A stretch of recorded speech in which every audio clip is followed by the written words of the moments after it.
ಒಂದು ಕಾಲದಲ್ಲಿ ಪದ್ಮ ಪುರಾಣದಲ್ಲಿ ಶ್ರೀರಾಮಚಂದ್ರ ಪಟ್ಟಾಭಿಷೇಕ ಆಗೋಕ್ಕೂ ಮುಂಚೆ ದಶರಥರು ಎಲ್ಲಾ ಹಿರಿಯರನ್ನ ಕರೆದು ಕೇಳುತ್ತಾರೆ, ಶ್ರೀರಾಮನ ಜನ್ಮದಿನ ಬರ್ಲಿಕ್ಕಿದ್ಯಪ್ಪ, ನನ್ನ ಮಗನ ಜನ್ಮದಿನದಂದು ಅವನಿಗೆ ಪಟ್ಟಾಭಿಷೇಕ ಮಾಡಬೇಕು ಅಂತ ನಾನು ನಿರ್ಧಾರ ಆಗಿದ್ದೀನಿ, ನಿಮ್ಮೆಲ್ಲರ ಸಮ್ಮತಿ ಇದಕ್ಕಿದೆಯಾ ಅಂತ.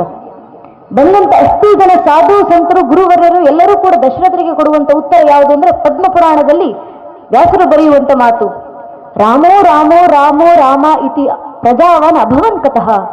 ನೀವೇನ್ ರಾಮರಿಗೆ ಪಟ್ಟಾಭಿಷೇಕ ಮಾಡೋದು? ರಾಮನಿಗಾಗ್ಲೇ ಪ್ರಜೆಗಳು ಪಟ್ಟಾಭಿಷೇಕ ಮಾಡಿ ಆಗಿದೆ. ಯಾಕೆ ಅಂದ್ರೆ ಇಡೀ ನಿಮ್ಮ ಆಸ್ಥಾನದಲ್ಲಿರುವಂತ ಪ್ರತಿಯೊಬ್ಬ ಪ್ರಜೆ ದೇವಸ್ಥಾನಕ್ಕೆ ಹೋಗಿ ನಿಂತಾಗ ಭಗವಂತನ ಮುಂದೆ ತನಗೋಸ್ಕರ ಏನೂ ಕೇಳ್ಕೊಳ್ಳೋದಿಲ್ಲ. ಪುಟ್ಟ ಮಕ್ಕಳು ಹೋಗಿ ದೇವರ ಮುಂದೆ ಕೇಳ್ಕೊಳ್ತಾರೆ, ಭಗವಂತ ನಾನು ಬಾಲ್ಯದಲ್ಲಿರ್ಬೇಕಾದ್ರೆ ರಾಮರ ಹಿರಿಮೆಯನ್ನ ನೋಡಿ ಆತನ ಪಟ್ಟಾಭಿಷೇಕ ಕಣ್ ತುಂಬಿಸ್ಕೊಳ್ಳುವಂತೆ ಮಾಡಪ್ಪ. ಗೃಹಸ್ಥರು ಬರ್ತಾರೆ, ಕೇಳಿಕೊಳ್ತಾರೆ, ನನ್ನ ಮನ್ನಲ್ಲಿ ಮಗು ಹುಟ್ಟೋದಾದ್ರೆ ರಾಮರ ಪಟ್ಟಾಭಿಷೇಕ ಆಗಿ ಆತನಿಂದ ಆಳಿಸಿಕೊಳ್ಪಡುವಂತ ಮಗು ಹುಟ್ಟಲಪ್ಪ. ವೃದ್ಧರು ದೇವಸ್ಥಾನಕ್ಕೆ ಬಂದ್ರೆ ಕೇಳ್ಕೊಳ್ತಾರೆ, ನಾನು ಸಾಯೋಕ್ಕೂ ಮುಂಚೆ ರಾಮರ ಪಟ್ಟಾಭಿಷೇಕ ಕಣ್ ತುಂಬಿಸಿಕೊಂಡು ಆತನ ಆಳ್ವಿಕೆಯನ್ನು ನೋಡಿ ಸಾಯುವಂತೆ ಮಾಡಪ್ಪ, ಆತನ ರಾಮರಾಜ್ಯ ಕಣ್ ತುಂಬಿಸಿಕೊಳ್ಳಂತೆ ಮಾಡಪ್ಪ ಅಂತ ಈಗಾಗಲೇ ನಿಮ್ಮ ಇಡೀ ಸಾಮ್ರಾಜ್ಯದ ಪ್ರಜೆಗಳು ಕೇಳಿ ಕೇಳಿ ಭಗವಂತನ ಮುಂದೆ ರಾಮರಿಗೆ ಪಟ್ಟಾಭಿಷೇಕ ಮಾಡಿ ಆಗಿದೆ. ನೀವಿನ್ನೇನ್ ಮಾಡೋದಿದ್ರೆ ಅದು ನಾಮಕಾವಾಸ್ತೆ ಅಷ್ಟೇ ಅಂತ ಆಗಿನ ಕಾಲದಲ್ಲಿದ್ದಂತ ಅಂದಿನ ಹಿರಿಯರು ದಶರಥಿಗೆ ಕೊಡುವಂತ ಉತ್ತರವನ್ನ ಪದ್ಮ ಪುರಾಣದಲ್ಲಿ ಹಿರಿಯರು ಹೇಳ್ತಾರೆ. ಯಾಕೆ ಈ ಮಾತು ನೆನಪಾಯ್ತು ಅಂದ್ರೆ ರೇಣುಕಾಚಾರ್ಯರು ಒಂದು ಕಾಲದಲ್ಲಿ ನಮ್ಗೆ ಅಷ್ಟ ಆವರಣಗಳನ್ನು ನೀಡಿದ್ದಾರೆ. ಒಂದು ಧರ್ಮ ಸಂರಕ್ಷಣೆಗೆ, ಧರ್ಮದ ಹಾದಿನಲ್ಲಿ ನಡೆಯುವಂತ ಒಬ್ಬ ವ್ಯಕ್ತಿಗೆ ಆಗಬೇಕಾದಂತೆ 8 ಕವಚಗಳಿದ್ದಾವೆ. ಗುರು, ಲಿಂಗ, ಜಂಗಮ, ವಿಭೂತಿ, ರುದ್ರಾಕ್ಷಿ, ಪಾದೋದಕ, ಪ್ರಸಾದ, ಮಂತ್ರ, 8 ಅಷ್ಟ ಆವರಣಗಳು. ಇದರಲ್ಲಿ ಮೊದಲನೇ 2 ಗುರು ಮತ್ತು ಲಿಂಗ. ಗುರು ಬೇರೆ, ಲಿಂಗ ಬೇರೆ. ಆದರೆ ಲಿಂಗವೇ ಗುರುವಾಗಿ ಬಂದಾಗ ಹೇಗಿರುತ್ತೆ ಅನ್ನೋದನ್ನ ಶ್ರೀ ಗುರುಲಿಂಗ ಶಿವಾಚಾರ್ಯ ನಮಗೆ ತೋರಿಸಿಕೊಟ್ಟು ಹೋಗಿದ್ದಾರೆ. ಇನ್ನು ಮುಂದೆ ಅವರು ಲಿಂಗೈಕ್ಯರಾದ ನಂತರ ನಿರಂತರ 2 ವರ್ಷ ಕಾದಿದ್ದೀವಿ ನಾವು ಮತ್ತೊಬ್ಬ ಹಿರಿಯರನ್ನು ಅವರ ಸ್ಥಾನದಲ್ಲಿ ಕಣ್ತುಂಬಿಸಿಕೊಳ್ಳಿಕ್ಕೆ. ಅವರು ಲಿಂಗೈಕ್ಯ ಆದ 1 ವರ್ಷಕ್ಕೆ ಉತ್ತರಾಧಿಕಾರಿಗಳ ನೇಮಕ ಆಯಿತು. 2ನೇ ವರ್ಷ ಆಗುವಷ್ಟರಲ್ಲಿ ಅವರ ಪಟ್ಟಾಧಿಕಾರವನ್ನು ಕಣ್ತುಂಬಿಸಿಕೊಳ್ತಿದ್ದೀವಿ. ಲಿಂಗ ಗುರುವಾಗಿ ಬಂದ್ರೆ ಹೇಗಿರುತ್ತೆ ಅಂತ ಗುರುಲಿಂಗ ಶಿವಾಚಾರ್ಯ ತೋರಿಸಿಕೊಟ್ಟಿದ್ರೆ, ಆ ಚಿನ್ನದ ಗದ್ದುಗೆ ಮೇಲೆ ಕೂತುಕೊಳ್ಳುವಂತ ಸನ್ಯಾಸಿ ವೀರನಾಗಿ ಸಮಾಜ ಸೇವೆಗೆ ಬಂದಾಗ ಯಾವ ರೀತಿ ಇರುತ್ತೆ, ಶಿವನಾಗಿ ಬಂದಾಗ ಯಾವ ರೀತಿ ಇರುತ್ತೆ ಅನ್ನೋದನ್ನ ಶಿವಾನಂದ ಶಿವಾಚಾರ್ಯ ನಮಗೆ ತೋರಿಸಿಕೊಡ್ಲಿಕ್ಕಿದ್ದಾರೆ. ಇನ್ನು ಮುಂದೆ ಬರುವಂತ ಯುಗ ಅದು. ಅದನ್ನ ಕಣ್ತುಂಬಿಸಿಕೊಳ್ಳಿಕ್ಕೆ ನಾವೆಲ್ಲ ನೆರೆದಿರೋದು. ಒಂದು ಪಟ್ಟಾಭಿಷೇಕ ಆಗ್ತಿದೆ ಅಂತ ಬಂದಾಗ ಪಟ್ಟಕ್ಕೆ ಒಬ್ಬ ವ್ಯಕ್ತಿಯನ್ನ ಕೂರಿಸ್ತಿದ್ದೀವಿ ಅಂತಲ್ಲ. ಪಟ್ಟಾಭಿಷೇಕ ಅಂದ್ರೆ ಪಟ್ಟಕ್ಕೆ ಅಧಿಕಾರವನ್ನು ಕೊಟ್ಟು ಪಟ್ಟಕ್ಕೆ ಪ್ರಾಣ ಪ್ರತಿಷ್ಠಾಪನೆಯನ್ನ ಮಾಡೋದು.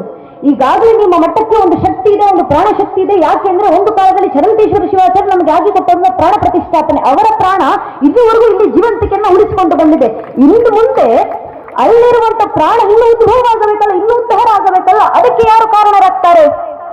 ರಾಮರು ಪೀಠವನ್ನು ಬಿಟ್ಟು ಹೋಗುವಂತ ಸಂದರ್ಭದಲ್ಲಿ ಚಿಕ್ಕಮ್ಮನಾದಂತ ಕೈಕೇಯಿ ಹೇಳಿದ್ದಾರೆ, ರಾಮ ಗದ್ದುಗೆಯನ್ನು ಏರುವಂತಿಲ್ಲ, ತಮ್ಮನಾದಂತ ಭರತ ಏರಬೇಕು. ಆದ್ರಿಂದ ರಾಮ ಇಡೀ ತನ್ನ ಆಸ್ಥಾನದನ್ನ ಬಿಟ್ಟು ಹೊರಡಬೇಕು ಅನ್ನೋ ಪರಿಸ್ಥಿತಿ ಬಂದಾಗ ರಾಮ ಬಿಟ್ಟು ಹೊರಟರು.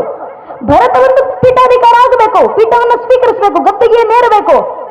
ಭರತ ಪೀಠದ ಮೇಲೆ ಕೂರ್ತಾರೆ, ಸರಿ. ಭರತ ಮಾಡುವಂತ ಪ್ರಶ್ನೆ, ನಾನು ಪೀಠದ ಮೇಲೆ ಕೂತ ನಂತರವೂ ಕೂಡ ಪೀಠಕ್ಕೆ ಪ್ರಾಣ ಬರೋದಿಲ್ಲಪ್ಪ, ಹಾಗಾದ್ರೆ ನಾನು ಪೀಠದ ಅಧಿಕಾರ ಪಡೆಯಬಲ್ಲೆ, ಪೀಠಕ್ಕೆ ಪ್ರಾಣ ಯಾರನ್ನು ಕೊಡ್ತಾರೆ? ಭರತ ಏರಿದಂತ ಆ ಪೀಠಕ್ಕೆ, ಧರ್ಮದ ಪೀಠಕ್ಕೆ ಪ್ರಾಣ ಬೇಕಾಯ್ತು ಅಂದ್ರೆ ಅದು ರಾಮರ ಪಾದುಕೆಯನ್ನು ತಂದಿಟ್ಟಾದ ಮಾತ್ರ ಆ ಪೀಠಕ್ಕೊಂದು ಪ್ರಾಣ ಬಂದಿದ್ದು. ಈಗ ಶಿವಾನಂದ ಶಿವಾಚಾರ್ಯರು ಪೀಠವನ್ನು ಏರ್ಲಿಕ್ಕಿದ್ದಾರೆ. ಆದ್ರೆ ಪೀಠದ ಅಧಿಕಾರ ಅವರು ಪಡಿತಾರೆ, ಪೀಠಕ್ಕೆ ಪ್ರಾಣ ಪ್ರತಿಷ್ಠಾಪನೆ ಯಾರು ಮಾಡುತ್ತಾರೆ? ನಾವು ಮಾಡ್ತೀವಿ ಅದನ್ನ. ಭಕ್ತರ ಸಮ್ಮುಖದಲ್ಲಿ ಯಾಕೆ ಪೀಠಾಧಿಕಾರ ಸ್ವೀಕಾರ? ಭಕ್ತರು ಆ ಪೀಠಕ್ಕೆ ಪ್ರಾಣ ಪ್ರತಿಷ್ಠಾಪನೆಯನ್ನ ಮಾಡೋದು. ಲಿಂಗ ಪೂಜೆ ಅಂತ ಬಸವಣ್ಣನವರು ಹಿರಿಯರು ನಮಗೆ ಕೊಟ್ಟಿದ್ದು ಅದಕ್ಕೆ. ಅಂಗೈಯಲ್ಲಿ ಇಟ್ಟು ಲಿಂಗ ಪೂಜೆ ಮಾಡುವುದ ಅರ್ಥ ಏನು? ಈಶಾವಾಸ್ಯೋಪನಿಷತ್ತಿನ 5ನೇ ಮಂತ್ರ, ತದೇ ಜತಿ ತನ್ನೇ ಜತಿ ತದ್ದೂರೇ ತದ್ವಂತಿಕೆ ತದಂತರಸ ಸರ್ವಸ ದುರ್ವಸ್ಯಾಸ್ಯ ಬಾಹ್ಯತಃ. ಯಾವುದು ಎಲ್ಲದರ ಒಳಗೂ ನಿಂತರೂ ಹೊರಗೂ ನಿಂತು ಎಲ್ಲದರ ಒಳಗೆ ಚಲನಾಶಕ್ತಿಯಾಗಿ ಎಲ್ಲದರ ಹೊರಗೆ ಚಾಲಕಾಶಕ್ತಿಯಾಗಿ ನಿಂತಿದ್ದಾನೋ ಆತನೇ ನಿನ್ನಲ್ಲೂ ಇದ್ದಾನೆ. ನಿನ್ನಲ್ಲಿರುವಂತಹ ಆ ಆತ್ಮ ಹಿರಣ್ಮಯೇಣ ಪಾತ್ರೇಣ ಸತ್ಯಸ್ಯಾಪಿ ಹಿತ ಮುಖಂ ಪೂಷ ನಪಾವೃಣು ಸತ್ಯ ಧರ್ಮಾಯ ದೃಷ್ಟೇ.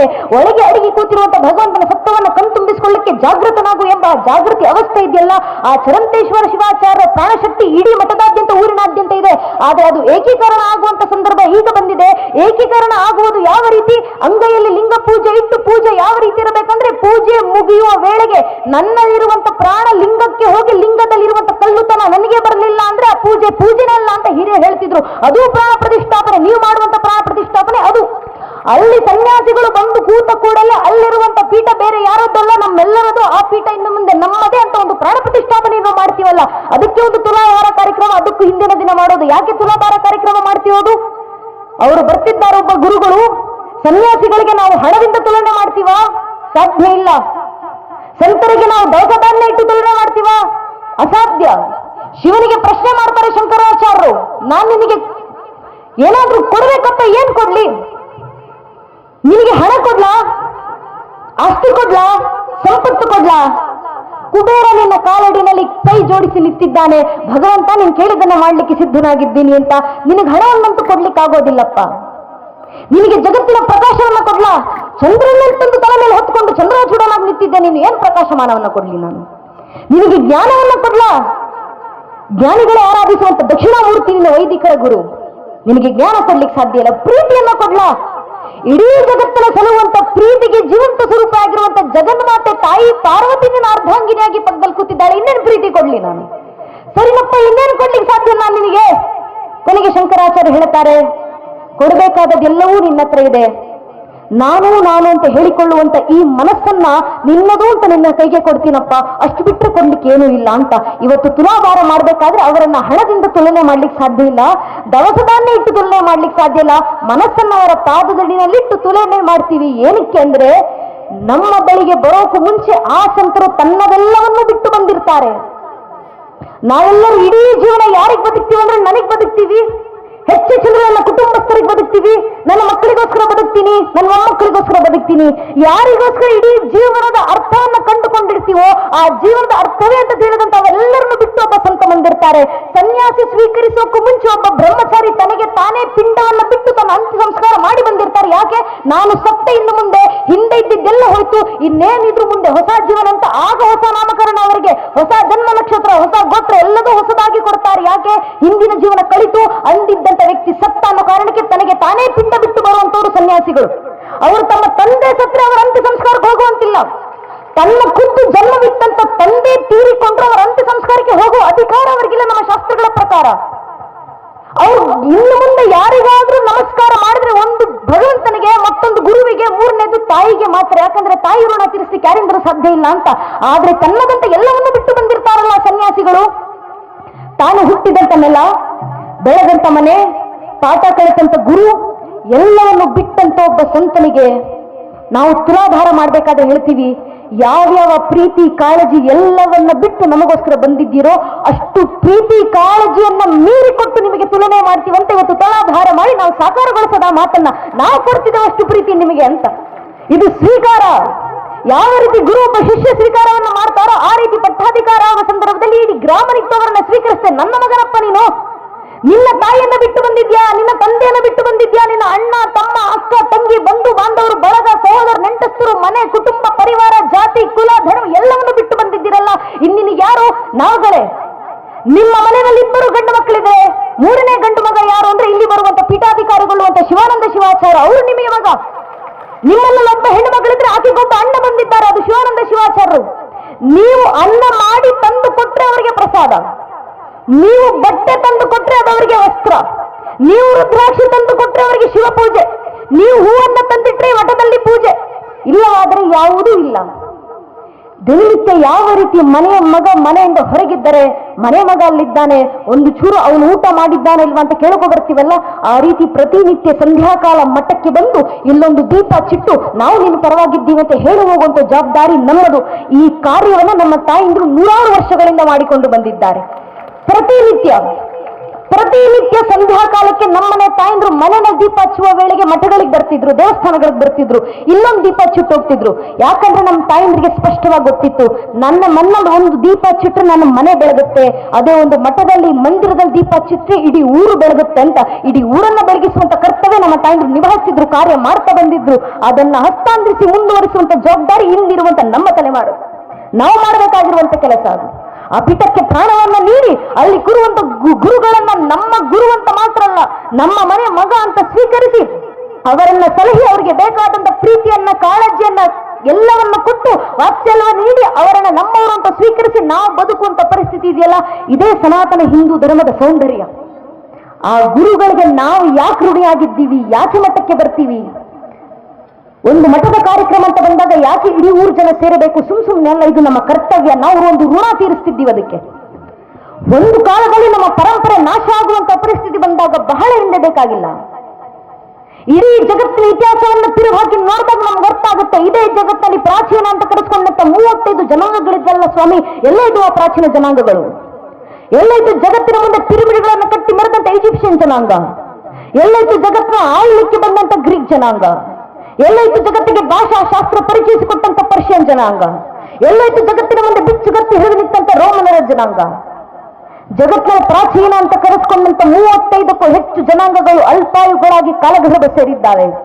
ನಮ್ಮ ಕಣ್ಣು ಮುಂದೆ ಕಣ್ತೆರೆದಂತ 100 ಮತಪಂಥಗಳು ಕಣ್ಮರಿಯಾಗಿ ಹೋಗಿದ್ದಾವೆ. ಯಾಕೆ? ತಮ್ಮ ಮೇಲಾದಂತ 10, 20, 40, 50, 30 ವರ್ಷಗಳ ಒಂದೇ ಒಂದು ಪರಕೀಯ ಜನಾಂಗದ ದಾಳಿಯನ್ನು ತಡೆಯುವಷ್ಟು ಸಾಮರ್ಥ್ಯ ಇಲ್ಲದೆ ಆ ಪ್ರಾಚೀನ ಅಂತ ಕರೆಸ್ಕೊಂಡಂತ ಜನಾಂಗಗಳೆಲ್ಲ ಮಣ್ಣಲ್ಲಿ ಮಣ್ಣಾಗಿ ಇತಿಹಾಸ ಪುಟಗಳಿಂದ ಅಳಿಸಿ ಹೋದ್ವು. ಆದ್ರೆ ನಮ್ಮ ಸನಾತನ ಹಿಂದೂ ಧರ್ಮದ ಮೇಲೆ 10, 20, 30, 40, 50 ವರ್ಷ ಅಲ್ಲ, ಚರಿತ್ರೆ ಸಾಕ್ಷಿಯಾಗಿ ನಿಂತಿದೆ. 1372ಕ್ಕೂ ಹೆಚ್ಚು ವರ್ಷ ನಿರಂತರ ನಮ್ಮ ಮೇಲೆ ದಾಳಿ. ಇಷ್ಟು ವರ್ಷ ನಮ್ಮ ಮೇಲೆ ದಾಳಿ ಮಾಡಿದ್ರು 1-2 ಜನಾಂಗದವರ, 1-2 ಪರಕೀಯ ದೇಶದವರ ಸ್ವಾಮಿ. 1000ಕ್ಕೂ ಹೆಚ್ಚು ವರ್ಷ ಮೊಘಲರು ಬಂದ್ರು, ಅರಬ್ಬರು ಬಂದ್ರು, ಅಫ್ಘನರು ಬಂದ್ರು, ಪೋರ್ಚುಗೀಸರು ಬಂದ್ರು, ಡಚ್ಚರು ಬಂದ್ರು, ಫ್ರೆಂಚರು ಬಂದ್ರು, ಇಂಗ್ಲಿಷರು ಬಂದ್ರು, ಶಕರು ಬಂದ್ರು, ಹೂಣರು ಬಂದ್ರು. ಇವರೆಲ್ಲರೂ ನಮ್ಮ ಮೇಲೆ ದಾಳಿ ಮಾಡಿದ ನಂತರವೂ ಇವತ್ತಿಗೂ ಸನಾತನ ಹಿಂದೂ ಧರ್ಮವಾಗಿ ಜೀವಂತವಾಗಿದೆ. ಜಗತ್ತಿನ 100 ಕೋಟಿಗೂ ಹೆಚ್ಚು ಹಿಂದೂಗಳು ಮನೆಗಳಲ್ಲಿ ಧರ್ಮಾಚರಣೆ ಮಾಡ್ತೀವಿ. ಹಳ್ಳಿಗಳಲ್ಲಿ ಮಠದ ಪರಂಪರೆ ಜೀವಂತವಾಗಿದೆ. ಯಾಕೆ ಜೀವಂತವಾಗಿದೆ?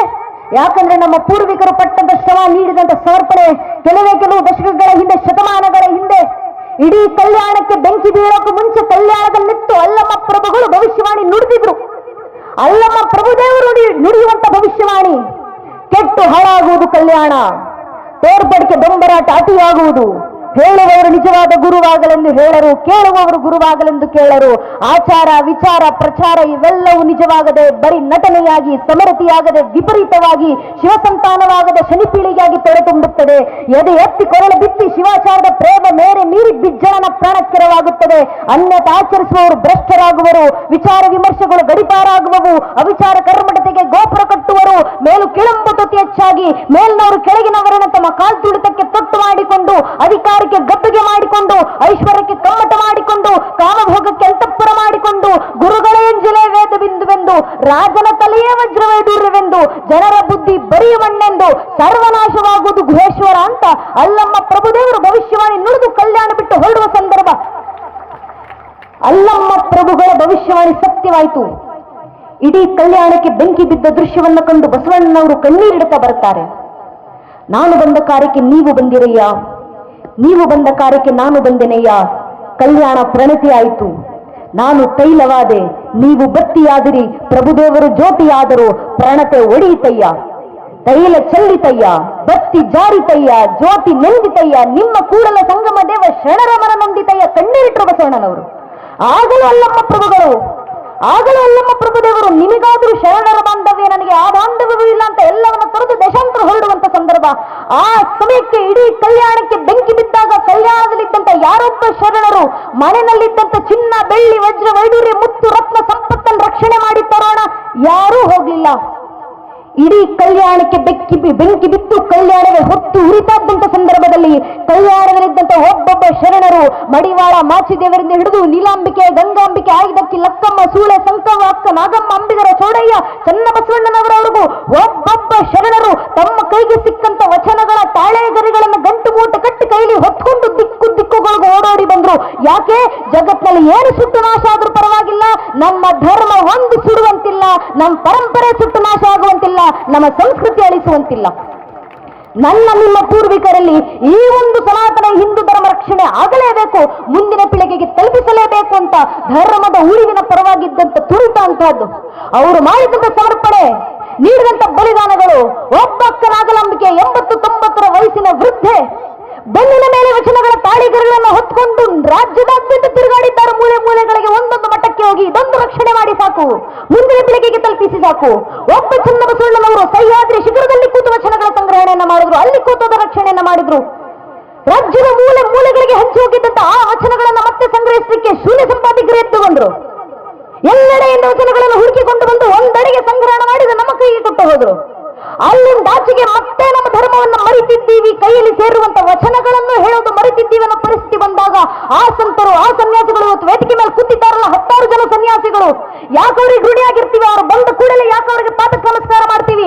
ಅವರ ಚರಿತ್ರೆ ನಮಗೆ ಗೊತ್ತಿದೆಯೋ ಗೊತ್ತಿಲ್ಲ, ಅವರ ಇತಿಹಾಸ ನಮಗೆ ಗೊತ್ತಿದೆಯೋ ಗೊತ್ತಿಲ್ಲ, ಅವರ ಪರೀಕ್ಷೆ ನಮಗೆ ಇದೆಯೋ ಗೊತ್ತಿಲ್ಲ.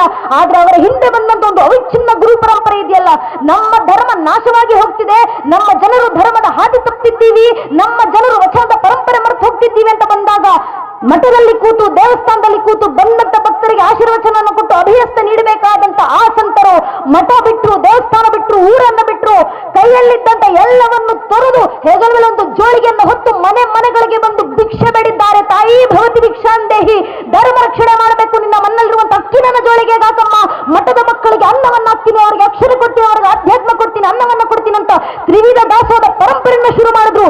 ಇವತ್ತಿಗೂ ಜೀವಂತವಾಗಿಟ್ಟಿದ್ದೀವಿ. ಮಠಗಳಿಗೆ ಬಂದಂತ ಒಬ್ಬ ವ್ಯಕ್ತಿ ಹೊಟ್ಟೆ ಸುತ್ತಕೊಂಡು ಹೋಗುವಂತಿಲ್ಲ, ನಮ್ಮಲ್ಲಿ ಮಠಕ್ಕೆ ಬಂದಂತ ಒಬ್ಬ ವ್ಯಕ್ತಿ ಅಧ್ಯಾತ್ಮ ಇಲ್ಲದೆ ಹೋಗುವಂತಿಲ್ಲ, ಮಠಕ್ಕೆ ಬಂದಂತ ಒಬ್ಬ ವ್ಯಕ್ತಿ ಅಕ್ಷರವಿಲ್ಲದೆ ಹೋಗುವಂತಿಲ್ಲ. ಮಠಗಳಲ್ಲಿ ಮಕ್ಕಳನ್ನು ಸಾಕಲಿಕ್ಕೆ ಶುರು ಮಾಡಿದ್ರು, ಮಠದ ಮಕ್ಕಳಿಗೆ ವೈದಿಕ ಪರಂಪರೆ ಪರಿಚಯ ಮಾಡಿಕೊಟ್ರು, ಮಠದ ಮಕ್ಕಳಿಗೆ ಉಪನಿಷತ್ಗಳ ಪಾಠವನ್ನು ಮಾಡಿದ್ರು, ಮಠದ ಮಕ್ಕಳಿಗೆ ವಚನಗಳ ಪಾಠವನ್ನು ಮಾಡಿದ್ರು, ಮಠದ ಮಕ್ಕಳಿಗೆ ಯೋಗಗಳನ್ನು ಪಾಠ ಮಾಡಿಕೊಟ್ಟು ಬಂದ್ರು. ಪುರಾಣಿಕರು ಹೇಳಬೇಕಾದ್ರೆ ಹೇಳಿದ್ರಲ್ಲ, ನಾವೆಲ್ಲ ಹಾನಗಲ ಕುಮಾರೇಶ್ವರ ಶಿವ ಸ್ವಾಮೀಜಿಯವರ ನಾವೆಲ್ಲ ಮೊಮ್ಮಕ್ಕಳು ಅವರಿಗೆ ಅಂತ. ಅವರಿಲ್ಲದ ನಮ್ಮ ಸಂತಾನ ಎಲ್ಲಿ ಸ್ವಾಮಿ? ಅವರಿಲ್ಲದೆ ನಮ್ಮನ್ನ ಹಣೆ ಮೇಲೆ ಒಂದು ವಿಭೂತಿ ಬಟ್ಟೆ ಧರಿಸಿ ಇವತ್ತು ಕೂತಿರ್ತಿದ್ವ? ಅವರಿಲ್ಲದೆ ನಮ್ಮ ಪರಂಪರೆ ಜೀವಂತವಾಗಿ ಬರ್ತಿತ್ತ? ಆ ಸನ್ಯಾಸಿಗಳಿಲ್ಲದೆ ನಾವೆಲ್ಲ ಆಧ್ಯಾತ್ಮಿಕ ಪರಂಪರೆಯಲ್ಲಿ ಸೇರ್ತಿದ್ವ? ಸಾಧ್ಯವೇ ಇಲ್ಲ. ಅವರು ಊರಿಸಿದಂತ ಪರಂಪರೆ, ಅವರು ನೀಡಿದಂತ ಭಿಕ್ಷೆ ನಮ್ಮ ಜೀವನ, ಅದನ್ನು ಬದುಕ್ತಾ ಬಂದಿದ್ದೀವಿ. ಆ ಒಂದು ಋಣ ತೀರಿಸಲಿಕ್ಕೆ ಮಾಡುವಂತ ನಮಸ್ಕಾರ ಅದು, ಆ ಒಂದು ಋಣ ತೀರಿಸಲಿಕ್ಕೆ ಕೊಡುವಂತ ಗೌರವ ಅದು, ಆ ಒಂದು ಋಣ ತೀರಿಸಲಿಕ್ಕೆ ಮಠಕ್ಕೆ ಮಾಡುವಂತ ನಮ್ಮ ಧರ್ಮದ ಕಾರ್ಯಗಳವೆಲ್ಲ ಇದು ನಮ್ಮ ಜನ್ಮ ಸಿದ್ಧ ಜವಾಬ್ದಾರಿ. ಇದೇ ಜವಾಬ್ದಾರಿ ಪ್ರತಿಯೊಬ್ಬ ಹಿಂದೂ ಪಾಲಿಸಬೇಕು. ಆದ್ರೆ ನಮ್ಮ ದೌರ್ಭಾಗ್ಯ, ಧರ್ಮ ಪಾಲಿಸೋದು ಬಿಡಿ, ಶಾಸ್ತ್ರಾಚಾರ ಮಾತು ಧಾರಿಯಂತಿ ಇತಿ ಧರ್ಮ, ಯಾವುದು ಧರಿಸಲ್ಪಡುತ್ತೋ ಅದು ಧರ್ಮ. ನಾವು ಧರ್ಮ ಧರಿಸೋದಲ್ಲ, ಕನಿಷ್ಠ ಪಕ್ಷ ಅಂದ್ರೂ ಧಾರ್ಮಿಕ ಸಂಕೇತ ಧರಿಸೋದು ಮರೆತು ಹೋಗಿದ್ದೀವಿ. ಬೇರೆಲ್ಲೂ ಬೇಡ. ಈ ಕ್ಷಣ ಸೇರುವುದಲ್ಲಿ ಧಾರ್ಮಿಕ ಸಭಾ ಕಾರ್ಯಕ್ರಮದಲ್ಲಿ ನಮ್ಮ ಯಾವ ಪೂರ್ವಿಕರ ಜನ್ಮದ ಪುಣ್ಯದ ಸುಕೃತ ಪ್ರತಿಫಲ ನಮಗೆ ಒದಗಿದೆಯೋ ಗೊತ್ತಿಲ್ಲ ನಮಗೆ. ನಾವೆಲ್ಲ ಹಿಂದೂ ಬಾಂಧವರು ಅಂತ ಒಂದು ಧರ್ಮ ಸಭೆಯಲ್ಲಿ ಬಂದು ಕೂತಿದ್ದೀವಿ. ಕೂತಿದ್ದಾಗ ಸ್ವಲ್ಪ ಅಕ್ಕಪಕ್ಕ ಸುತ್ತಮುತ್ತ ಕಣ್ಣಾಡಿಸಿ ನೋಡಿ. ನಿಮ್ಮ ಅಕ್ಕಪಕ್ಕದಲ್ಲಿ ಹಿರಿಯರು ಇರ್ತಾರೆ, ಸುತ್ತಮುತ್ತ ವೃದ್ಧರು ಕೂತಿರ್ತಾರೆ. ಆ ಹಿರಿಯರ ಹಣೆ ಸ್ವಲ್ಪ ಗಮನಿಸಿ. ಅವ್ರ ಹಣೆ ತುಂಬ ವಿಭೂತಿ ಬೆಳೆದಿರ್ತಾರೆ, ಹಣೆ ಕುಂಕುಮ ಹಚ್ಚಿರ್ತಾರೆ, ಗಂಧ ಚಂದನ ತಿಲಕ ಭಂಡಾರ ಯಾವುದೋ ಒಂದು ಪರಂಪರೆಗನುಸಾರವಾಗಿ ಒಂದಲ್ಲ ಒಂದು ಧಾರ್ಮಿಕ ಸಂಕೇತ ಅವರ ಹಣೆಯಲ್ಲಿ ವಿಜೃಂಭಿಸ್ತಿರುತ್ತೆ. ನೀವು ಎಷ್ಟು ದೂರದಲ್ಲಿತ್ತು ನೋಡಿದ್ರು ಅವರ ಹಣೆಯಲ್ಲಿರುವಂತ ಆ ಕುಂಕುಮ ವಿಭೂತಿ ತೇಜಸ್ ಕಣ್ಣು ತಾಗೋ ರೀತಿ ಇರುತ್ತೆ. ಅದೇ ಸ್ವಲ್ಪ ನನ್ನ ವಯಸ್ಸಿನ, ನನ್ನ ಪೀಳಿಗೆಯ, ನನ್ನ ತಲೆಮಾರಿನ ಮಕ್ಕಳ ಹಣೆಗಳನ್ನು ಗಮನಿಸಿ ನೋಡಿ. ಎಷ್ಟು ಜನ ನನ್ನ ತಲೆಮಾರಿನ ಮಕ್ಕಳು ಹಣೆಗೆ ಧಾರ್ಮಿಕ ಸಂಕೇತ ಧರಿಸಿ ಬಂದಿದ್ದಾರೆ. ವಿಶೇಷತಃ ನಮ್ಮ ಮನೆ ಹೆಣ್ಣು ಮಕ್ಕಳು ಹಣೆಗೆ ಕುಂಕುಮ ಇಡೋ ಪದ್ಧತಿಯನ್ನೇ ಮರೆತು ಹೋಗ್ತಿದ್ದಾರೆ. ಹಣೆ ಕುಂಕುಮನ್ನೇ ಹಚ್ಚೋದಿಲ್ಲ ಇತ್ತೀಚೆಗೆ ನಮ್ಮನೆ ಹೆಣ್ಣು ಮಕ್ಕಳು. ಅಮ್ಮಮ್ಮ ಅಂದ್ರೆ ಒಂದು ಕಪ್ಪು ಚುಕ್ಕಿ ತಗೊಂಡು ಹಣೆಗೆ ಇಟ್ಕೊಳ್ತಾರೆ, ಒಂದು ಸಣ್ಣ ಕಪ್ಪು ಬಟ್ಟು. ತಪ್ಪು ನಮ್ಮನೆ ಹೆಣ್ಣು ಮಕ್ಕಳಿಗೆ ಅಲ್ಲವೇ ಅಲ್ಲ. ಏನಕ್ಕೆ ಹಣೆ ಕುಂಕುಮ ಇಡಬೇಕು ಅಂತ ಹೇಳ್ಕೊಡದೆ ಇರುವಂತ ಮನೆ ಪೋಷಕರ ತಪ್ಪು, ಮನೆ ಹಿರಿಯರ ತಪ್ಪು. ನಮ್ಮನೆ ಹೆಣ್ಣು ಮಕ್ಕಳಿಗೆ ಹೇಳ್ಕೊಡ್ಬೇಕು ನಾವು ಏನಕ್ಕಮ್ಮ ಹಣೆ ಕುಂಕುಮ ಹಚ್ಚೋದು, ಕಾಟ ಆಚಾರಕ್ಕಲ್ಲ. ಮಾರ್ಕಂಡ ಋಷಿಮುನಿಗಳು ದೇವಿ ಭಾಗವತದಲ್ಲಿ ಬರೀತಾರೆ, ಶುಂಭ ನಿಶುಂಭ ಎಂಬ ಇಬ್ಬರು ರಾಕ್ಷಸರು ತಾಯಿ ಜಗನ್ಮಾತೆಯನ್ನು ಕೆಟ್ಟ ದೃಷ್ಟಿಯಿಂದ ನೋಡಿದಾಗ ತಾಯಿ ಜಗನ್ಮಾತೆ ಖುದ್ದು ಕ್ರೋಧಿತರಾಗಿ ಶಾಂಭವಿ ಅವತಾರಣ ತಾಡಿ ನಿಂತು ಶುಂಭ ನಿಶುಂಭರ ಸಂಹಾರವನ್ನು ಮಾಡಿ ಆ ರಾಕ್ಷಸ ರಕ್ತವನ್ನು ತೆಗೆದುಕೊಂಡು ತಾಯಿ ಜಗನ್ಮಾತೆ ತನ್ನ ಹಣೆಗಚ್ಕೊಂಡ್ರಂತೆ. ಅದರ ಸಂಕೇತವಾಗಿ ನಮ್ಮನೆ ಹೆಣ್ಮಕ್ಳು ಇವತ್ತಿಗೂ ಹಣೆ ಕುಂಕುಮ ಹಚ್ತಾರೆ. ಯಾಕೆ? ಎದುರಿಗೆ ಬರುವಂತ ಪುರುಷರಿಗೆ ಎಚ್ಚರಿಕೆಯನ್ನು ನೀಡಲಿಕ್ಕೆ. ಒಂದು, ನಿನ್ನನ್ನ ತಾಯಿ ಸ್ಥಾನದಲ್ಲಿ ಜಗನ್ಮಾತೆ ಸ್ಥಾನದಲ್ಲಿಟ್ಟು ಆರಾಧಿಸಿ ಗೌರವಿಸಿ ನೋಡು. ಅಕಸ್ಮಾತ್ ಕೆಟ್ಟ ದೃಷ್ಟಿಯಿಂದ ನೋಡಿದ್ರೆ ಶುಂಭ ನಿಶುಂಭರಿಗೆ ಬಂದ ಪರಿಸ್ಥಿತಿನೇ ನಿನಗೂ ಬರೋದು ಅಂತ ಎಚ್ಚರಿಕೆ ಗಂಟೆ ಕೊಡ್ಲಿಕ್ಕೆ ಹಿಂದೂ ಮನೆ ಒಬ್ಬೊಬ್ಬ ಹಿಂದೂ ಹೆಣ್ಮಗಳು ಜೀವಂತ ದುರ್ಗೆ ಅಂತ ಹಣೆಗೆ ಕುಂಕುಮ ಇಡಬೇಕಂತ ಹಿರಿಯರು ಹಾಕಿಕೊಟ್ಟೋದ ಪದ್ಧತಿ ಪರಂಪರೆ. ಮನೆ ಹೆಣ್ಣು ಮಕ್ಕಳು ಮಾತ್ರ ಅಲ್ಲ, ಹೆಣ್ಣು ಮಕ್ಕಳಾಗ್ಲಿ ಗಂಡು ಮಕ್ಕಳಾಗ್ಲಿ ಹಿಂದೂ ಧರ್ಮದಲ್ಲಿ ಹುಟ್ಟಿರುವಂತಹ ಪ್ರತಿಯೊಬ್ಬ ಹಿಂದೂ ಖಂಡಿತ ಒಂದಲ್ಲ ಒಂದು ಧಾರ್ಮಿಕ ಸಂಕೇತ ಹಣೆಗೆ ಧರಿಸಿರಲೇಬೇಕು. ನಾವು ವಿಭೂತಿ ತೆಗೆದು ಹಣೆಗೆ ಬರ್ಕೊಳ್ತೀವಿ. ಯಾಕೆ ವಿಭೂತಿ? ಭಸ್ಮವನ್ನು ತೆಗೆದು ಹಣೆಗೆ ಬೆಳೆದಿದ್ದಲ್ವ ನಾವು? ಭಸ್ಮ ಯಾವುದರ ಸಂಕೇತ? ಸಾವಿನ ಸಂಕೇತ, ನಾಶದ ಸಂಕೇತ. ಜಗತ್ತಿನಲ್ಲಿರುವಂತಹ ಸಮಸ್ತ ಸೃಷ್ಟಿ ಪ್ರಕೃತಿ ಕೊನೆಗೊಂದು ದಿನ ಆಗಲಿಕ್ಕಿರೋದು ಭಸ್ಮವೇ ಅಂತ ನಂಬಿದವ್ರು ನಾವು. ಯಾವ ಸಾವನ್ನ ಕಂಡ್ರೆ ಇಡೀ ಜಗತ್ತು ಭಯ ಬಿತ್ತು ಬೆನ್ನು ತಿರುಗಿಸಿ ಓಡುತ್ತೋ ಆ ಸಾವನ್ನ ಹುಡುಕಿಕೊಂಡು ಹೋಗಿ ಅದರ ಸಂಕೇತವಾಗಿರುವಂತಹ ಭಸ್ಮವನ್ನು ತೆಗೆದು ಹಣೆ ಪಡ್ಕೊಂಡ್ವಿ ನಾವು. ರುದ್ರಾಭಿಷೇಕದ ಸಂದರ್ಭದಲ್ಲಿ ಮೃತ್ಯುವೇ ಸ್ವಾಹ ಮೃತ್ಯುವೇ ಸ್ವಾಹ ಮೃತ್ಯುವೇ ಸ್ವಾಹ ಅಂತ ಮೃತ್ಯುವಿಗೆ ಆಹ್ವಾನವನ್ನು ಕೊಟ್ಟು ಅದಕ್ಕೋಧಿಪತಿಯಾದಂಥ ಮೃತ್ಯುಂಜಯನನ್ನು ಆರಾಧಿಸಿ ಬಂದಂತ ಪರಂಪರೆ ನಮ್ದು. ತ್ರಿಪುಂಡ ಧಾರಣೆ ಅಂತ ಹೇಳ್ತಾರೆ. ಮೂರಾಕಾರದಲ್ಲಿ ವಿಭೂತಿ ಹಚ್ಚೋದು ಹಣೆಗೆ. ಯಾಕೆ ಮೂರಾಕಾರದಲ್ಲಿ? ಮೂರು ಲೋಕಗಳಲ್ಲೂ, ಮೂರು ಕಾಲಗಳಲ್ಲೂ, ಮೂರು ಸ್ಥಿತಿಗಳಲ್ಲೂ, ಮೂರು ಪ್ರಳಯಗಳಲ್ಲೂ, ಮೂರು ಅವಸ್ಥೆಗಳಲ್ಲೂ ನಿನ್ನ ರಕ್ಷಣೆ ಮಾಡುವಂತ ಯಾವುದಾದ್ರೂ ಶಕ್ತಿ ಜಗತ್ತಲ್ಲಿದ್ರೆ ಅದು ನಾನೊಬ್ಬ ನಿಂತಿದ್ದೀನಿ ಅಂತ ಆ ಗುರುಲಿಂಗ ಶಿವಾಚಾರ್ಯರು ನಮಗೆ ಕೊಟ್ಟಂತ ಪ್ರಮಾಣದ ಸ್ವರೂಪ ಹಾಗೆ ಧರಿಸುವಂತ ತ್ರಿಪುಂಡ ಧಾರಣೆ ಮೂರಾಕಾರದ ವಿಭೂತಿ. ಆ ಶಿವ, ಆ ಗುರು, ಆ ಅವಿಚ್ಛಿನ್ನ ಸಂತ ಪರಂಪರೆ ನಮಗೆ ಕೊಟ್ಟಂತ ಪ್ರಮಾಣ ಅದು ನಾವಿದ್ದೀವಿ ನಿನ್ನ ಬೆನ್ನಿಂದಿಗೆ. ನೀನು ಧರ್ಮದ ಹಾದಿನ ಸಾಗಿ ನೋಡು ಸಾಕು. ಕವಿಗಳು ಹೇಳುವಂತ ಮಾತು, ये है देखो राजपुताना नाजिज है तलवारों पे, इससे अपना जीवन का तब भर्जी तीर कटारों पे, कूद बड़ी थी हजारों पद्मिनी अंगारों पे, इस मिट्टी का कण कण चेहरा कुर्बानी की गाता, इस मिट्टी से तिलक करो ये डरते हैं बलिदानों की. ಅರ್ಥಾತ್ ನಮ್ಮ ಮೇಲಾದಂತ ಸಾವಿರಾರು ವರ್ಷಗಳ ದಾಳಿಗಳ ನಂತರವೂ, ನೂರಾರು ಜನಾಂಗಗಳ ಆಕ್ರಮಣಗಳ ನಂತರವೂ, ಅಸಂಖ್ಯ ಕಷ್ಟ ನಷ್ಟಗಳ ನೆರವಿಯು ಇವತ್ತಿಗೂ ತಲೆ ಎತ್ತಿ ನಿಂತಿರುವಂತ, ಮೃತ್ಯುವನ್ನು ಮಣಿಸಿ ಬದುಕ್ತಿರುವಂತ ಮೃತ್ಯುಂಜಯ ಸನಾತನ ಹಿಂದೂ ಧರ್ಮದ ಪರಂಪರೆ ಜೀವಂತ ಸ್ವರೂಪವಾಗಿ ನಾನೊಬ್ಬ ಹಿಂದೂ ಇವತ್ತಿಗೂ ಜಗತ್ತಿನಲ್ಲಿ ಜೀವಂತ ಇದ್ದೀನಿ ಅಂತ ಮನುಕುಲದ ಮುಂದೆ ಸಾರಿ ಸಾರಿ ಹೇಳ್ಕೊಳ್ಳಿಕ್ಕಿರುವಂತ ಒಂದು ಸ್ವಾಭಿಮಾನದ ಜೀವಂತಿಕೆ ಸಂಕೇತ, ಹಣೆಗೆ ಧರಿಸುವಂತ ಧಾರ್ಮಿಕ ಸಂಕೇತ. ಹಿಂದೂ ಧರ್ಮದ ಹುಟ್ಟಿ ನನ್ನ ವಿಭೂತಿ, ನನ್ನ ಕುಂಕುಮ, ನನ್ನ ಭಂಡಾರ, ನನ್ನ ಗಂಧ ಚಂದನ ಸ್ವಾಭಿಮಾನದಿಂದ ನಾನು ಹಣೆಗೆ ಧರಿಸ್ತಿಲ್ಲ, ಇನ್ಯಾರು ಧರಿಸ್ಕೊಂಡು ಓಡಾಡ್ತಾರೆ? ಹಿಂದೂ ಧರ್ಮದ ಹುಟ್ಟಿ ನನ್ನ ದೇವಸ್ಥಾನಗಳಿಗೆ ನಾನು ಬರಲಿಲ್ಲ, ಇನ್ಯಾರು ಬರ್ತಾರೆ? ಹಿಂದೂ ಧರ್ಮದ ಹುಟ್ಟಿ ನನ್ನ ಮಠದ ಕಾರ್ಯಕ್ರಮಕ್ಕೆ ನಾನು ಸೇರಲಿಲ್ಲ, ಇನ್ಯಾರು ಸೇರ್ತಾರೆ? ಹಿಂದೂ ಧರ್ಮದ ಹುಟ್ಟಿ ನನ್ನ ಧರ್ಮದ ಕೆಲಸ ನಾನು ಮಾಡಲಿಲ್ಲ, ಇನ್ಯಾರು ಮಾಡ್ತಾರೆ? ಹಿಂದೂ ಧರ್ಮದ ಹುಟ್ಟಿ ನನ್ನ ಧರ್ಮದ ಕಾರ್ಯಕ್ಕೆ ನಾನು ನೆರವೇರಿಸಿಲ್ಲ, ಇನ್ಯಾರು ನೆರವೇರಿಸ್ತಾರೆ? ಹಿಂದೂ ಧರ್ಮದ ಹುಟ್ಟಿ ನನ್ನ ವಚನಗಳನ್ನು ನಾನು ಹೇಳಲಿಲ್ಲ, ಇನ್ಯಾರು ಹೇಳ್ತಾರೆ? ಹಿಂದೂ ಧರ್ಮದ ಹುಟ್ಟಿ ನನ್ನ ಭಜನೆಗಳನ್ನು ನಾನು ಹಾಡಲಿಲ್ಲ, ಇನ್ಯಾರು ಹಾಡ್ತಾರೆ? ಹಿಂದೂ ಧರ್ಮದ ಹುಟ್ಟಿ ನನ್ನ ಧರ್ಮ ಸಂಸ್ಕಾರ ನನ್ನ ಮನೆ ಮಕ್ಕಳಿಗೆ ನಾನು ಕೊಡ್ಲಿಲ್ಲ, ಇನ್ಯಾರು ಕೊಡ್ತಾರೆ? ಹಿಂದೂ ಧರ್ಮದ ಹುಟ್ಟಿ ನನ್ನ ಧರ್ಮ ಗ್ರಂಥಗಳ ನಾನು ಅಧ್ಯಯನ ಮಾಡಲಿಲ್ಲ, ಇನ್ಯಾರು ಅಧ್ಯಯನ ಮಾಡ್ತಾರೆ? ಹಿಂದೂ ಧರ್ಮದ ಹುಟ್ಟಿ ನನ್ನ ಧಾರ್ಮಿಕ ಜ್ಞಾನ ಪರಂಪರೆ ನಾನು ತಿಳ್ಕೊಳ್ಳಿಲ್ಲ, ಇನ್ಯಾರು ತಿಳ್ಕೊಳ್ತಾರೆ? ಹಿಂದೂ ಧರ್ಮದ ಹುಟ್ಟಿ ನನ್ನ ಸಂಸ್ಕೃತಿ ನಾನು ಬೆಳೆಸಲಿಲ್ಲ, ಇನ್ಯಾರು ಬೆಳೆಸ್ತಾರೆ? ಹಿಂದೂ ಧರ್ಮದ ಹುಟ್ಟಿ ನನ್ನ ಸಂಸ್ಕಾರ ನಾನು ಉಳಿಸಲಿಲ್ಲ, ಇನ್ಯಾರು ಉಳಿಸ್ತಾರೆ? ಹಿಂದೂ ಧರ್ಮದ ಹುಟ್ಟಿ ನನ್ನ ಪರಂಪರೆ ನಾನು ಪ್ರತಿಷ್ಠಾಪಿಸಿಲ್ಲ, ಇನ್ಯಾರು ಪ್ರತಿಷ್ಠಾಪನೆ ಮಾಡ್ತಾರೆ? ಸ್ವಾಮಿ, ಹಿಂದೂ ಧರ್ಮದಲ್ಲಿ ಹಿಂದುವಾಗಿ ಹುಟ್ಟಿ ಹಿಂದೂ ಧರ್ಮ ರಕ್ಷಣೆಗೆ ನಾನು ನೀವುಗಳು ಮುಂದೆ ಬರಲಿಲ್ಲ, ಇನ್ಯಾರು ಮುಂದೆ ಬರ್ತಾರೆ? ಇನ್ಯಾರು ನಮ್ಮ ಪರಂಪರೆ ರಕ್ಷಣೆ ಮಾಡ್ತಾರೆ? ಇನ್ಯಾರು ನಮ್ಮ ಸಂಸ್ಕೃತಿಯನ್ನು ಉಳಿಸ್ತಾರೆ? ಇಲ್ಲಿ ಕೂತಿರುವಂತ ನನ್ನ ನಿಮ್ಮ ಜನ್ಮ ಸಿದ್ಧ ಜವಾಬ್ದಾರಿ ನಮ್ಮ ಪರಂಪರೆ ರಕ್ಷಣೆ. ನಾವೇ ಇದನ್ನು ಉಳಿಸಬೇಕು, ನಾವೇ ಇದನ್ನು ಮುಂದಿನ ಪೀಳಿಗೆಗೆ ತಿಳಿಸಬೇಕು. ಆದ್ರೆ ನಮ್ಮ ದೌರ್ಭಾಗ್ಯ, ನಮ್ಮದೇ ಮನೆ ಹಿಂದೂ ಪೋಷಕರ ಪ್ರಶ್ನೆ, ನಮ್ಮ ಮಕ್ಕಳ್ಯಾಕೆ ಮಠಕ್ಕೆ ಬರಬೇಕು? ನಮ್ಮ ಮಕ್ಕಳ್ಯಾಕೆ ದೇವಸ್ಥಾನಕ್ಕೆ ಹೋಗಬೇಕು? ನಮ್ಮ ಮಕ್ಕಳಿಗೆ ಯಾಕೆ ವಚನಗಳು ಭಜನೆಗಳು? ನಮ್ಮ ಮಕ್ಕಳನ್ನ ಕಾನ್ವೆಂಟ್ ಕಳಿಸ್ತಿದ್ದೀವಿ, ಲಕ್ಷ ಲಕ್ಷ ಫೀಸ್ ಕಟ್ತೀವಿ. ನಮ್ಮ ಮಕ್ಕಳು 40,000 ಸಂಬಳ ತಗೊಂಡು ಜೀವನದಲ್ಲಿ ಸೆಟ್ಲ್ ಆದರೆ ಸಾಕಪ್ಪ, ದೇಶ ಧರ್ಮ ಸಂಸ್ಕಾರ ಗ್ರಂಥ ಕಟ್ಕೊಂಡು ನಮ್ಮ ಮಕ್ಕಳಿಗೆ ಏನಾಗಬೇಕು? ಹಿಂದೂ ಪೋಷಕರದ್ದೇ ಪ್ರಶ್ನೆ. ಯಾಕೆ ಮಕ್ಕಳನ್ನ ಮಠಕ್ಕೆ ಕರ್ಕೊಂಡು ಬನ್ನಿ, ಮಕ್ಕಳಿಗೆ ಧರ್ಮ ಸಂಸ್ಕಾರ ಕೊಡಿ ಅಂತ ಹೇಳ್ತಿರೋದಂದ್ರೆ ಧರ್ಮ ರಕ್ಷಣೆಗಲ್ಲ ಸ್ವಾಮಿ, ದೇಶ ರಕ್ಷಣೆಗೂ ಅಲ್ಲ, ಕನಿಷ್ಠ ಪಕ್ಷ ಸ್ವಾರ್ಥಕ್ಕೋಸ್ಕರ. ನಮ್ಮದೇ ಕರ್ನಾಟಕದ ಬೆಳಗಾವಿ ಆಸ್ಪತ್ರೆಯಲ್ಲಿ ವೃದ್ಧರೊಬ್ಬರು ದುರಾದೃಷ್ಟವಶ ತೀರಿಕೊಂಡಿದ್ರು. ಆಸ್ಪತ್ರೆಯವರೆಲ್ಲ ಪೊಲೀಸರಿಗೆ ಫೋನ್ ಮಾಡಿದ್ರು, ನಮ್ಮ ಆಸ್ಪತ್ರೆಯಲ್ಲಿ ಅಡ್ಮಿಟ್ ಆಗಿದ್ದಂತ ವೃದ್ಧರು ತೀರಿಕೊಂಡಿದ್ದಾರೆ ಸರ್, ಇಷ್ಟು ದಿನ ಅವರನ್ನ ನೋಡ್ಕೊಂತಿದ್ದಂತ ಹುಡುಗ ಪರಾರಿಯಾಗಿದ್ದಾನೆ, ಫೋನ್ ಮಾಡಿದ್ರೆ ಫೋನ್ ಎತ್ತಿತ್ತಲ್ಲ, ಏನ್ ಮಾಡಬೇಕು ಬಂದು ನೋಡಿ. ಆರಕ್ಷಕರೆಲ್ಲ ಆಸ್ಪತ್ರೆಗೆ ಧಾವಿಸಿ ಬಂದು ಆ ವೃದ್ಧರ ದಾಖಲೆ ಎಲ್ಲವನ್ನ ಆಸ್ಪತ್ರೆಯವರಿಂದ ತೆಗೆಸಿದ್ರು. ಅವರ ವಿಳಾಸ ಹುಡ್ಕೊಂಡೋಗಿ ಅಕ್ಕಪಕ್ಕದ ಮನೆಯವರ ಹತ್ರ ನಿಂತು ಕೇಳಿದ್ರು, ನಿಮ್ಮ ಪಕ್ಕದ ಮನೆಯಲ್ಲಿದ್ದಂತ ವೃದ್ಧರ ಆಸ್ಪತ್ರೆಗೆ ಅಡ್ಮಿಟ್ ಆಗಿದ್ರು, ದುರದೃಷ್ಟವಶಾತ್ ಈಗ ಆಸ್ಪತ್ರೆಯಲ್ಲೇ ತೀರಿಕೊಂಡಿದ್ದಾರೆ. ಅವರಿಗೆ ಮಕ್ಕಳು ಮೊಮ್ಮಕ್ಕಳು ನೆಂಟಸ್ಥರು ಕುಟುಂಬಸ್ಥರು ಬಂಧು ಬಾಂಧವರು ಮರೆಯವರಂತನಾದ್ರೂ ಜಗತ್ನಲ್ಲಿ ಯಾರಾದ್ರೂ ಇದ್ರ? ಅಕ್ಕಪಕ್ಕದವರು ಸಹಜವಾಗಿ ಉತ್ತರ ಕೊಟ್ಟರು, ಹೌದು ಸರ್, ಅವ್ರಿಗಿಬ್ರು ಮಕ್ಕಳಿದ್ದಾರೆ, ಒಬ್ಬ ಮಗ ಅಮೆರಿಕದಲ್ಲಿದ್ದಾನೆ, ಮತ್ತೊಬ್ಬ ಮಗಳು ಕೆನಡಾದಲ್ಲಿದ್ದಾರೆ. ಸರ್, ಇಬ್ರು ಮಕ್ಕಳು ವಿದೇಶ. ಸರಿ, ಇಬ್ರು ಮಕ್ಕಳು ಫೋನ್ ನಂಬರ್ ಹುಡುಕಿ ತೆಗೆಸ್ಕೊಂಡು ಪೊಲೀಸರು ಮಕ್ಕಳಿಗೆ ಫೋನ್ ಮಾಡಿ ವಿಷಯ ತಲುಪಿಸ್ತಾರೆ.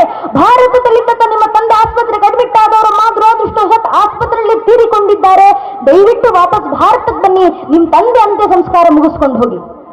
ಮಗ ಅಮೆರಿಕ, ಮಗಳು ಕೆನಡಾ, ಇಬ್ಬರು ಮಕ್ಕಳು ಫೋನ್ನಲ್ಲಿ ಪೊಲೀಸರಿಗೆ ವಾಪಸ್ ಉತ್ತರ ಕೊಡ್ತಾರೆ, ವಿದೇಶದಿಂದ ಭಾರತಕ್ಕೆ ಬರುವಷ್ಟು ಪುರ್ಸೊತ್ ನಮಗಿಲ್ಲ, ನಮ್ಮ ಅಪ್ಪನ ಶವ ತಗೊಂಡು ಎಲ್ಲಾದ್ರೂ ಬಿಸಾಡಿ ಅಂತ.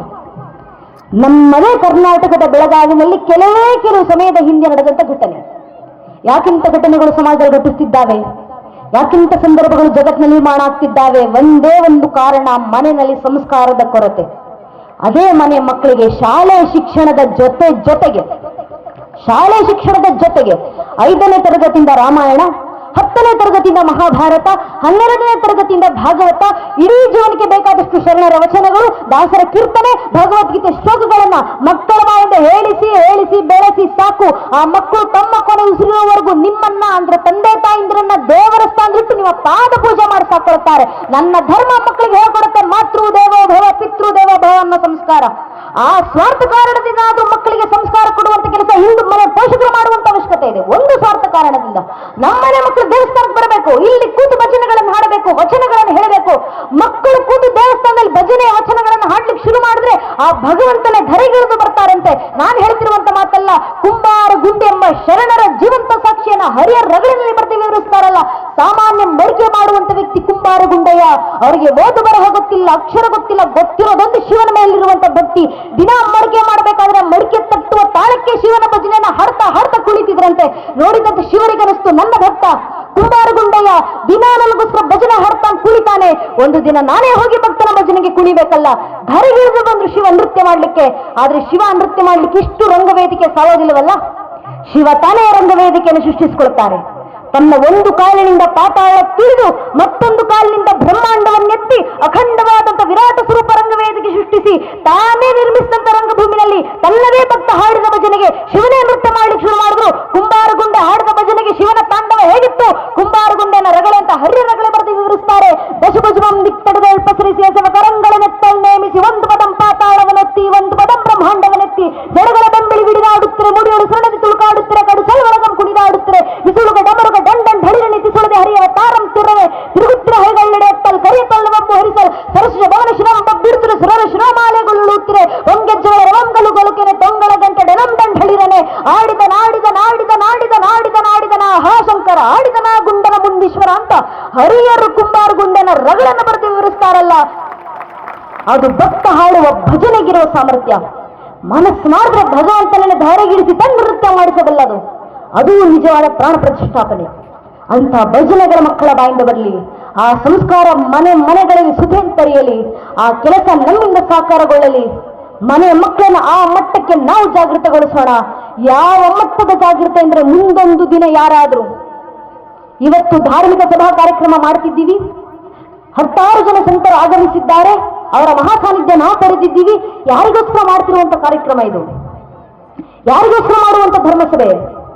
ನನಗೋಸ್ಕರವೂ ಅಲ್ಲ, ನಿಮಗೋಸ್ಕರವೂ ಅಲ್ಲ, ನಿಮ್ಮ ಜೊತೆಗೆ ಕರ್ಕೊಂಡು ಬಂದು ಕೂರಿಸಿದ್ದೀರಲ್ಲ 6-7 ವರ್ಷದ ಪುಟ್ಟ ಮಕ್ಕಳು, ಆ ಮಕ್ಕಳಿಗೋಸ್ಕರ ಮಾಡ್ತಿರುವಂತ ಕಾರ್ಯಕ್ರಮ ಇದು. ಆ ತಲೆಮಾರಿಗೋಸ್ಕರ ಮಾಡ್ತಿರುವಂತ ಧರ್ಮದ ಕಾರ್ಯ ಇದು. ಆ ಪೀಳಿಗೆಗೋಸ್ಕರ ಮಾಡ್ತಿರುವಂತ ಧರ್ಮದ ಕೆಲಸ ಇದು. ಆ ಪೀಳಿಗೆ ಜಾಗೃತವಾಗಬೇಕು. ಯಾವ ಮಟ್ಟದ ಜಾಗೃತಿ ಆ ಪೀಳಿಗೆ ಮಕ್ಕಳಲ್ಲಿ ಬರಬೇಕಂದ್ರೆ, ಮುಂದೊಂದು ದಿನ ಯಾರಾದ್ರೂ ಬಂದು ನಮ್ಮ ಧರ್ಮದ ಆಚರಣೆಗಳ ವಿರುದ್ಧ ಪ್ರಶ್ನೆ ಮಾಡಿದ್ರೆ, ಮಾಡ್ತಾರಲ್ಲ, ನೀವು ಗಣೇಶನ ಪೂಜೆ ಮಾಡ್ತೀರಾ, ಗಣೇಶನಿಗೆ ಏನಕ್ಕೆ ಆನೆ ಮುಖ? ನೀವು ಹನುಮಂತರನ್ನ ಪೂಜಿಸ್ತೀರಾ, ಹನುಮಂತನಿಗೆ ಏನಕ್ಕೆ ಕಪಿ ಮುಖ? ಹನುಮಂತ ರಾಮಭಕ್ತ ಅಂತ ಹೇಳ್ತೀರಾ, ಶ್ರೀರಾಮಚಂದ್ರ ಇಲ್ಲಿ ಹುಟ್ಟಿದ್ರು ಅನ್ನೋದಕ್ಕೆ ನಿಮ್ಮ ಹತ್ರ ಏನು ಸಾಕ್ಷಿ ಇದೆ? ಪ್ರಶ್ನೆ ಮಾಡ್ತಾರೆ. ಈ ಪ್ರಶ್ನೆ ಮುಂದೊಂದಿನ ನಮ್ಮ ಮನೆ ಬಾಗಿಲಿಗೆ ಬಂದು ನಿಂತಾಗ, ಒಂದೊಂದು ಹಿಂದೂ ಮನೆ ಮಗುವಿನಲ್ಲಿ ಯಾವ ಮಟ್ಟದ ಜಾಗೃತಿ ಬಂದಿರಬೇಕಂದ್ರೆ, ಒಂದೊಂದು ಮಗು ಎದೆ ಒಪ್ಪಿಸಿ ಎದೆ ತಟ್ಕೊಂಡು ಉತ್ತರ ಕೊಡಬೇಕು. ಪ್ರಭು ಶ್ರೀರಾಮಚಂದ್ರ ಅಸ್ತಿತ್ವಕ್ಕೆ ಮಾತ್ರ ಅಲ್ಲಪ್ಪ, ಬೇಕಾದ್ರೆ ಇಡೀ ಶ್ರೀರಾಮಚಂದ್ರರ ವಂಶವೃಕ್ಷದ ಅಸ್ತಿತ್ವಕ್ಕೆ ನಾನು ಸಾಕ್ಷಿಯನ್ನು ಕೊಡಬಲ್ಲೆ. ನಮ್ಮ ಮಕ್ಕಳ ಬಾಯಿಂದ ಬರಬೇಕಾದದ್ದು ಉತ್ತರ ಆ ಜಗನ್ಮಾತೆಯ ಭಗವಂತನ ಕೃಪಾಶೀರ್ವಾದಗಳಿಂದ. ಮೊದಲಿಗೆ ಬಂದದ್ದು ಶ್ರೀಹರಿ, ಶ್ರೀಹರಿಯ ಮಗ ಬ್ರಹ್ಮ, ಬ್ರಹ್ಮನ ಮಗ ಮರೀಚಿ, ಮಗ ಕಶ್ಯಪ, ಕಶ್ಯಪನ ಮಗ ಸೂರ್ಯ, ಸೂರ್ಯನ ಮಗ ಮನು, ಮನುವಿನ ಮಗ ಇಕ್ಷ್ವಾಕು, ಇಕ್ಷ್ವಾಕುವಿನ ಮಗ ಕುಕ್ಷಿ, ಕುಕ್ಷ ಮಗ ವಿಕುಕ್ಷಿ, ವಿಕುಕ್ಷ ಮಗ ಬಾಣ, ಬಾಣನ ಮಗ ಅನರಾರಣ್ಯ, ಅನರಾರಣ್ಯನ ಮಗ ಭೃದು, ಭೃದುವಿನ ಮಗ ತ್ರಿಶಂಕು, ತ್ರಿಶಂಕುವಿನ ಮಗ ದುಂಡುಮಾರ, ದುಂಡುಮಾರನ ಮಗ ಮಾಂದಾತ, ಮಾಂದಾತನ ಮಗ ಸುಸಂಧಿ, ಸುಸಂಧಿಯ ಮಗ ಧ್ರುವಸಂಧಿ, ಧ್ರುವಸಂಧಿಯ ಮಗ ಭರತ, ಭರತನ ಮಗ ಅಶೀತ, ಅಶೀತನ ಮಗ ಸಗರ, ಸಗರನ ಮಗ ಅಸಮಂಜಸ, ಅಸಮಂಜಸನ ಮಗ ಅಂಶುಮಂತ, ಅಂಶುಮಂತನ ಮಗ ದಿಲೀಪ, ದಿಲೀಪನ ಮಗ ಭಗೀರಥ, ಭಗೀರಥನ ಮಗ ಕುಕುತ್ಸು, ಕುಕುತ್ಸುವಿನ ಮಗ ರಘು, ರಘುವಿನ ಮಗ ಪ್ರವೃತ್ತ, ಪ್ರವೃತ್ತನ ಮಗ ಶಶಂಕು, ಶಶಂಕುವಿನ ಮಗ ಸುದರ್ಶನ, ಸುದರ್ಶನ ಮಗ ಅಗ್ನಿವರ್ಣ, ಅಗ್ನಿವರ್ಣನ ಮಗ ಶೀಘ್ರವೇದ, ಶೀಘ್ರವೇದನ ಮಗ ಮರು, ಮರುವಿನ ಮಗ ಪ್ರಶಿಷಕ, ಪ್ರಶಿಷಕನ ಮಗ ಅಂಬರೀಷ, ಅಂಬರೀಷನ ಮಗ ನಘೂಷ, ನಘೂಷನ ಮಗ ಯಾತಿ, ಯಾತಿಯ ಮಗ ನಾಭಾಗ, ನಾಭಾಗನ ಮಗ ಅಜ, ಅಜನ ಮಗ ದಶರಥ, ದಶರಥನ ಮಗನೇ ರಘುವಂಶದ ರಾಘವ ಪ್ರಭು ಶ್ರೀರಾಮಚಂದ್ರರು ಅಂತ ಹೇಳುವ ಮಟ್ಟಕ್ಕೆ ಮನೆ ಮನೆಯ ಒಂದೊಂದು ಹಿಂದೂ ಮಗುವಿನಲ್ಲೂ ಇಷ್ಟು ಸಂಸ್ಕಾರ ಭರಿತ ವೈಚಾರಿಕ ಧರ್ಮ ಜಾಗೃತಿ ನಾವು ತುಂಬಿಸಿದ್ರೆ ಸಾಕು. ನನ್ನ ನೆಚ್ಚಿನ ಬಂಧುಗಳೇ, ಧರ್ಮ ರಕ್ಷಣೆ ಆಯ್ತಂತರ್ಥ, ರಾಷ್ಟ್ರದ ಪರಂಪರೆ ಸುಭದ್ರವಾಯ್ತಂತರ್ಥ. ಆ ಅವಿಚ್ಛಿನ್ನ ಗುರು ಪರಂಪರೆ ಶ್ರಮಗಳಿಗೆ ನಾವು ಋಣಿಯಾಗಿ ನಿಂತು ಅದಕ್ಕೆ ಸಾಕಾರ ಕೊಟ್ವಿ ಅಂತರ್ಥ. ಇಷ್ಟೇ ನಮ್ಮೆಲ್ಲರ ಜವಾಬ್ದಾರಿ.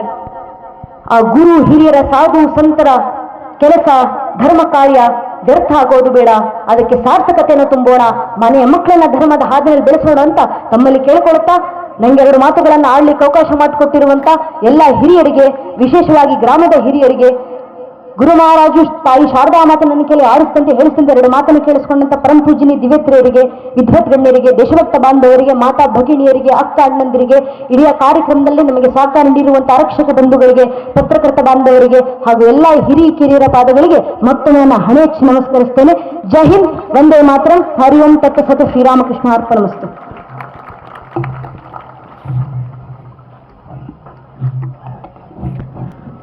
ಒಂದು ಕ್ಷಣ ಜೋರು ಮಳೆ ಬಂದು ನಿಂತಂಗಾತಲ್ರಿ. ನಮ್ಮ ಸಹೋದರಿಯವರು ಮಾತಾಡ್ತಾ ಇದ್ರ ಜೋರು ಮಳೆ ಬಂದಂಗನ ಒಂದು ಜೋರ ಚಪಾತಿ ಕೈ ಮೇಲೆ ಮಾಡಿ ಅತ್ಯಂತ ಸುಂದರವಾಗಿ ಮಠದ ಪರಂಪರೆ, ಗುರು ಪರಂಪರೆ, ಮಠದ ಕೆಲಸ ಏನು, ಗುರುವಿನ ಕೆಲಸ ಏನು, ಭಕ್ತರ ಕೆಲಸ ಏನು, ನಮ್ಮ ಸನಾತನ ಹಿಂದೂ ಧರ್ಮದ ಪರಂಪರೆಯನ್ನ ಉಳಿಸಿ ಬೆಳೆಸಿ ನಾವೆಲ್ಲರೂ ಕೂಡ ರಕ್ಷಣೆ ಮಾಡುವಂತಹ ಒಂದು ಜವಾಬ್ದಾರಿ ಅದೆಲ್ಲರ ನಮ್ಮ ಮೇಲೆ ಇದೆ ಅನ್ನುವಂತಹ ಮಾತುಗಳನ್ನು ಆಡಿರುವಂತಹ ಕುಮಾರಿ ಹಾರಿಕಾ ಮಂಜುನಾಥ್ ಅವರಿಗೆ ತುಂಬು ಹೃದಯದ ಧನ್ಯವಾದಗಳನ್ನು ಅರ್ಪಿಸುತ್ತಾ ಮತ್ತೊಮ್ಮೆ ಜೋರಾದ ಚಪ್ಪಾಳೆ ತಟ್ಟಿ ಅಭಿನಂದಿಸೋಣ. ಇದೀಗ ಅವರ ತಂದೆ ತಾಯಿಗಳು ಬಂದು ಪರಮ ಪೂಜ್ಯರಿಂದ ಶ್ರೀರಕ್ಷೆಯನ್ನ ಪಡೆದುಕೊಳ್ಬೇಕು. ಅದರ ಜೊತೆಗೆ ಕುಮಾರಿ ಹಾರಿಕಾ ಮಂಜುನಾಥ್ ಅವರು ಕೂಡ ಪರಮ ಪೂಜ್ಯ ಇವತ್ತಿನ ಕಾರ್ಯಕ್ರಮದ ಪಾವನ ಸನ್ನಿಧಾನವನ್ನು ದಯಪಾಲಿಸಿರುವಂತ ಹಾರ್ಕೂಡದ ಪರಮ ಪೂಜ್ಯರಾಗಿರುವಂತ ಶ್ರೀಬ್ರ ಡಾಕ್ಟರ್ ಚನ್ನವೀರ ಶಿವಾಚಾರ್ಯ ಮಹಾಸ್ವಾಮಿಗಳವರ ಅವರಿಗೆ ಆಶೀರ್ವಾದ ಮಾಡಬೇಕಂತ ಪರಮ ಪೂಜ್ಯರಲ್ಲಿ ಭಕ್ತಿಯಿಂದ ಕೇಳ್ಕೊಳ್ತಾ ಇದ್ದೇನೆ. ಜನಜಾಗೃತಿಯನ್ನ ಮಾಡ್ತಾ ಅನೇಕ ಊರುಗಳಲ್ಲಿ ಹೋಗಿ ಧರ್ಮ ಜಾಗೃತಿ, ಸಮಾಜ ಜಾಗೃತಿ ಇವೆಲ್ಲವನ್ನ ಮಾಡ್ತಾ ತಮ್ಮದೇ ಆದಂತಹ ಜೀವನವನ್ನು ಕೂಡ ಜೋರಾದ ಚಪ್ಪಾಳೆ ನಾವು ಅಭಿನಂದಿಸೋಣ. ಆ ತಂದೆ ತಾಯಿಗಳಿಗೆ ಆ ಭಗವಂತ ಆಯುಷ್ಯ ಆರೋಗ್ಯಗಳನ್ನು ಕೊಟ್ಟು ಕಾಪಾಡಲಿ. ಇದೇ ರೀತಿಯಾಗಿ ಎಲ್ಲ ಮಕ್ಕಳಿಗೆ ಸಂಸ್ಕಾರವನ್ನ ಕೊಡುವಂತಹ ಕೆಲಸ ಅವರಿಂದ ಆಗಲಿ ಅಂತ ತಿಳ್ಕೊಂಡು ಈ ವೇದಿಕೆ ಮುಖಾಂತರವಾಗಿ ನಾನು ಕೇಳ್ಕೊಳ್ತಾ ಇದ್ದೇನೆ. ಜೋರಾದ ಚಪ್ಪಾಳೆ ಬರಲಿ.